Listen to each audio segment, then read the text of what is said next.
So இன்றைக்கு இருக்கக்கூடிய Iran அந்த காலத்தில் பாரசீகத்தின் பகுதியாக இருந்தது. பெரும் பெரும் உலமாக்கள் வந்த இடம் அது. பாரசீகம் என்பது இமாம் அபு ஹனீஃபா ஆகட்டும், இமாம் அபுதாவூத் ஆகட்டும், மேலும் இமாம் புகாரி ஆகட்டும், சஹாபாக்கள்ல சல்மான் அல் ஃபாரிசி ரதியல்லாஹு அன்ஹு ஆகட்டும், பெரும் பெரும் இமாம்கள் வந்த இடம். ஸோ ஈரான் வந்து இப்போதான் ஈரான் ஷியாவாக மாற்றப்பட்டது. ஈரான் வந்து ஒரு காலத்தில் சுன்னி முஸ்லீம்கள் வாழக்கூடிய ஷாஃபி ஃபிக்கோய் பின்பற்றக்கூடிய நாடாக வரலாற்றில் இருந்தது.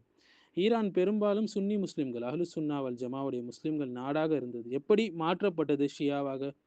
ஸோ இஸ்லாம் வந்து பாரசீகத்தை கைப்பற்றுச்சுங்க. 7ஆம் நூற்றாண்டிலிருந்து 16ஆம் நூற்றாண்டு வரை சுமார் 9 நூற்றாண்டுகள் ஷாஃபி மதஹப் தான் அதிகமாக அங்கே பரவி இருந்தது.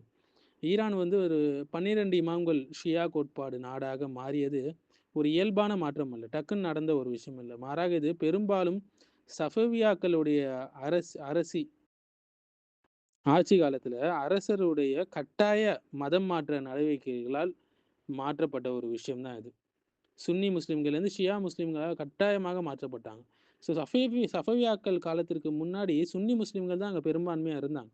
7ஆம் நூற்றாண்டிலிருந்து 1501 வரையில் பெரும்பாலான ஈரானியர்கள் சுன்னி இஸ்லாமை பின்பற்றக்கூடியவங்களாக இருந்தாங்க. குறிப்பாக ஷாஃபி மற்றும் ஹனஃபி மதஹபல் அதிகமாக இருந்தது. ஸோ பாரசீக சுன்னி அறிஞர்கள் நம்ம ஆல்ரெடி பார்த்தோம் இல்லைங்களா?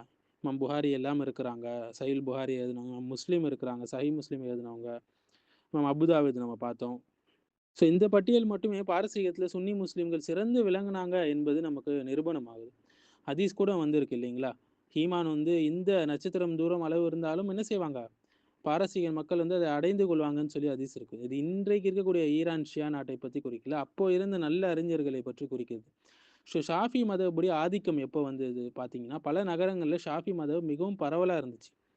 ஷியாவுடைய பகுதிகள் எதுன்னு சொல்லி பார்த்தீங்கன்னா, பெரும்பான்மை சுன்னியாக இருந்தாலும் கும், கஷான், சப்சேவார், தபரிஸ்தான் போன்ற பகுதிகளில் ஷியா முஸ்லீம்கள் இருந்தாங்க அப்போ. மாற்றம் எப்போ ஆரம்பிட்டதுன்னா, சஃபவியாக்களுடைய கட்டாய மாற்றம் சுன்னி முஸ்லீம்கள் ஷியா முஸ்லீம்களாக 1501 1722 வாக்கில் தான் இந்த மாற்றம் ஏற்பட்டுச்சு. ஸோ சஃபேவியாக்களுடைய அரசுடைய எழுச்சி நம்ம பார்த்தோம்னா 1501ஆம் ஆண்டு ஷா இஸ்மாயில் வந்து சஃபவி அரசை நிறுவுறார். 12 இமாம் ஷியா கொள்கையை வந்து இஸ்லாமுடைய அரச மதமாக அவர் அறிவிக்கிறார். அப்போ கட்டாய மத மாற்றம் நிறைய நடந்தது. ஸோ மக்களை வந்து ஷியாவாக மாற்ற கட்டாயப்படுத்தினார் நிறைய பேர். மறுத்தவர்களுக்கு மரண தண்டனை விதிக்கப்பட்டுச்சு. சுன்னி முஸ்லீம்களுடைய அமைப்புகள், இயக்கங்கள் எல்லாமே அழிக்கப்பட்டது. சுன்னி பள்ளிவாசல்கள் அழிக்கப்பட்டது. சுன்னி முஸ்லீம்களுடைய அறிஞர்கள் கொல்லப்பட்டாங்க, கொத்து கொத்தாக நாடு கடத்தப்பட்டாங்க. ஷியாவுடைய அறிஞர்கள் இறக்குமதி செய்யப்பட்டாங்க. ஈரானில் ஷியா அறிஞர்கள் குறைவாக இருந்ததுனால லெபனான், ஈராக்கு, பஹ்ரைன் போன்ற நாட்டிலிருந்து ஷியா உலமாக்கள் கொண்டு வரப்பட்டாங்க, இம்போர்ட் பண்ணப்பட்டாங்க. மாற்றத்திற்கான காரணங்கள் என்னன்னு பார்த்தீங்கன்னா, அரசியல் அடையாளம். அதாவது சஃபவியாக்கள் வந்து தங்களுடைய அரசை அருகில் இருந்த சுன்னி பேரரசுகளான ஒட்டமான் பேரரசு, அதாவது உஸ்மானிய பேரரசு மற்றும் உஸ்பெக் அரசுகளிலிருந்து வேறுபடுத்தி காட்ட விரும்பினாங்க. ஸோ வந்து ஷியா மதத்தை ஏற்றுக்கொள்வது வந்து ஈரானுக்கு தனித்துவமான தேசிய ஒரு அடையாளத்தை வழங்குச்சு. ஒரு ஒற்றுமை இதனால் அவங்களுக்கு ஏற்பட்டுச்சு. ஸோ சஃபியாக்களுடைய ஆட்சி முடிவில் 1722 ஷியா மதம் வந்து ஈரானில் பெரும்பான்மையாக நிலைநிறுத்தப்பட்டுச்சு. அதே நேரத்தில் வந்து குர்திஸ்தான் மற்றும் பலூச்சிஸ்தான் போன்ற எல்லை பகுதிகளில் சுன்னி மக்கள் தொடர்ந்து வாழ்ந்து வந்தாங்க. மேலும் இமாம் ஹாக்கிம் அன் நைசாபுரி, மேலும் இமாம் பைஹக்கி, இமாம் பகவி ரஹிமஹுல்லா, இமாம் நசாயி, மேலும் அபு நுயைம் அல் அஸ்ஃபஹானி, இவங்க எல்லாமே இமாம் இப்னு குசைமா இது போன்ற பெரும் பெரும் உலமாக்கள் வந்து அந்த நாட்டை சேர்ந்தவங்களாக தான் இருந்தாங்க ஆரம்ப காலகட்டத்தில். ஸோ இந்த மாரி சஃபவியாக்களுடைய ஆட்சி காலத்துலேருந்து 1722 வந்து ஷியாயிசம் வந்து ஆழமாக வேரூன்றி தெரிஞ்சுதாங்க, மெஜாரிட்டியாக ஆனாங்க. அவங்களுக்கு ஒரு ஈரானியன் நேஷனல் ஐடென்டிட்டி கிடைச்சிது. அப்போ சுன்னி மக்கள் வந்து அங்கே மைனாரிட்டியாக, சிறுபான்மை மக்களாக ஆக்கப்பட்டாங்க. குறிப்பாக குர்திஸ்தான், பலூச்சிஸ்தான் போன்ற ஏரியாக்கள் எல்லாம். ஹாக்கிம் அன் நிஷாபுரி எல்லாம் வந்து முஸ்ததரக் அலா சஹிஹைன் நிஷாப்பூரில் பிறந்தவங்க. அவங்களுடைய நூல் இது. இமாம் பைஹக்கி நிறைய நூல்கள் நம்ம பார்த்துருப்போம். சுனன் பைஹக்கி பார்த்துருப்போம்.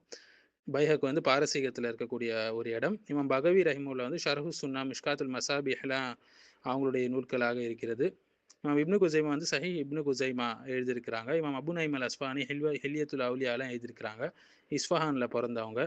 இமாம் ஹாக்கிம் அன் நைஷாபுரி வந்து முஸ்ததரக் அலா சஹிஹைன் எழுதியிருக்காங்க, நம்ம ஆல்ரெடி பார்த்தோம். இமாம் நசாயி ரஹிமுல்லா சுனனு நசாயி எழுதியிருக்கிறாங்க.